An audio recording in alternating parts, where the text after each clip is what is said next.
안녕하세요. 오늘 성형외과 원장 곽인수입니다.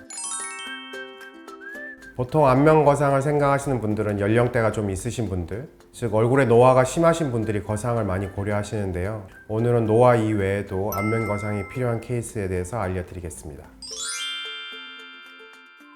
먼저 안면 거상이 어떤 원리로 수술이 진행되는지를 아셔야 될 것 같아요. 얼굴 측면에서 수술을 시작하는데 주로 헤어라인이나 아니면 헤어라인 안쪽에서 시작해서 귀 앞쪽, 귓볼을 따라서 이렇게 절개를 한 다음에 피부를 들고 피부 밑에 있는 스마스층을 들어서 늘어진 조직을 절개하고 또 근막과 피부 조직을 당겨서 봉합하는 걸로 이루어져요.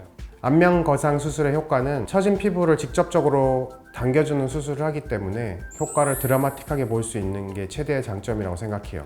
레이저 시술이나 실리피팅 같은 시술에 비해서 부담감이 있는 건 확실하지만 주름을 채워주는 필러나 지방 이식 같은 것, 또 안면 근육을 마비시키는 보톡스 시술 같은 것에 비해서 오히려 더 자연스러운 표정이 나타날 수도 있어요. 그게 수술 리프팅의 장점이라고 생각합니다. 1번, 40대 이후 노화로 인해 볼 주변이나 입 주변 불독살이 처진 경우. 사실 이 케이스가 안면 거상을 상담하시러 오는 환자분들의 제일 많은 이유라고 할 수 있어요. 보통 한 30대, 40대를 지나면서 중년에 접어들면 갑자기 얼굴 노화가 확 느껴지시는 분들이 많이 있으신데요. 이런 분들은 전체적인 눈가, 또 팔자, 또 볼이나 턱 처짐 모두 개선할 수 있는 토탈 리프팅을 하시면 가장 효과가 좋습니다. 이런 케이스는 사실은 VV 하는 시술도 있고 전체적인 거상을 통해서 처진 피부를 잘라준다면 가장 드라마틱한 효과를 누릴 수 있습니다. 윤곽이나 양악 수술 이후에 볼 처짐이 생긴 경우, 윤곽이나 또 혹은 양악 수술 후에 볼이 처지는 경우가 종종 발생하는데, 특히 연령대가 좀 있는 경우 또 피부 탄력이 떨어진 경우에 윤곽이나 양악 수술 후에 처짐이 발생하는 경우가 많아요. 특히 양악 수술할 때 중안면의 길이를 줄인다든지 심한 주걱턱을 넣는다, 또 사각턱이 큰 경우에 많이 절제하고 나서 아무래도 잉여 피부가 남는 경우가 있겠죠. 그런 경우에 리프팅 수술을 병행하기도 합니다. 보통 윤곽하고 양악 수술 후에 붓기가 빠지는 일정 기간 텀을 두고 리프팅 수술을 하기도 하고, 저 같은 경우는 윤곽 수술하고 나서 동시에 리프팅 수술을 진행하기도 해요. 그래서 짧은 시간 내에 두 가지 효과를 다 누릴 수 있죠.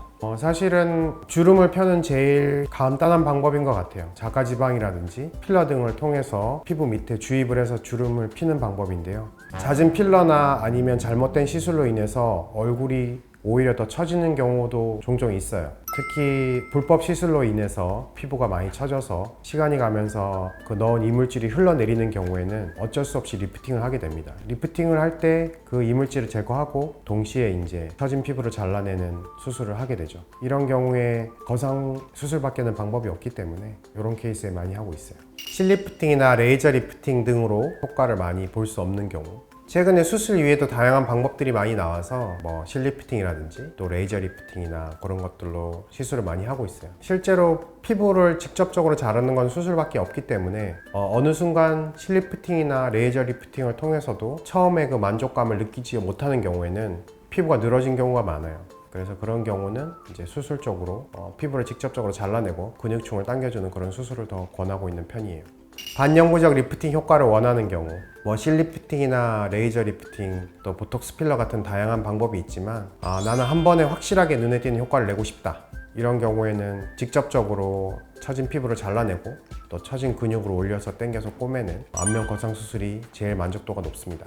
수술 직후에 수술 회복기가 좀 필요하고 붓거나 어색한 느낌이 있겠지만, 그래도 짧은 시간 내에 가장 강력한 효과를 줄 수 있는 게 수술적 리프팅이라고 생각해요. 안면 거상 수술에 대해서 설명을 좀 드리면, 안면 거상은 크게 네 부위로 나뉘어요. 이마 부위, 이마는 이마 주름을 피거나 눈썹을 올리거나 눈가 주름이나 콧잔등 주름 이런 걸 개선할 수 있고, 그 다음에 중안면, 중안면은 요 팔자 주름이라든지 중안면에 처진 부위, 그 다음에 하안면, 하안면은 이제 불독살이라고 불리죠. 하안면과 목 라인, 그 다음에 목 리프팅, 이렇게 네 부위로 나누고 각각 부위에 맞춰서 수술을 하는데, 실제로는 토탈 리프팅이라고 해서 중안면부터 하안면, 목 다 드는 경우가 효과가 제일 많고 가장 많이 쓰입니다. 부분으로 나눠서 어떠한 특정 부위만 수술을 할 수도 있습니다. 중안면만 집중적으로 한다거나, 또 하안면, 또 목만 하거나, 목을 할 때도 터키넥이라고 하는데요. 턱 밑에 처진 살들을 제거하는 수술을 할 수도 있어요. 그거에 맞춰서 수술을 하고, 수술 방법도 각 파트에 따라서 피부를 들고 밑에 있는 스마스층, 근육층을 든다든지, 또 골막까지 들어서 당기는 다양한 형태의 수술을 취해서 리프팅 수술을 진행할 수 있어요. 오늘은 안면거상 수술에 대해서 알아봤었는데요. 수술 예정이신 분들, 또 수술 고민 중이신 분들에게 도움이 됐으면 좋겠네요.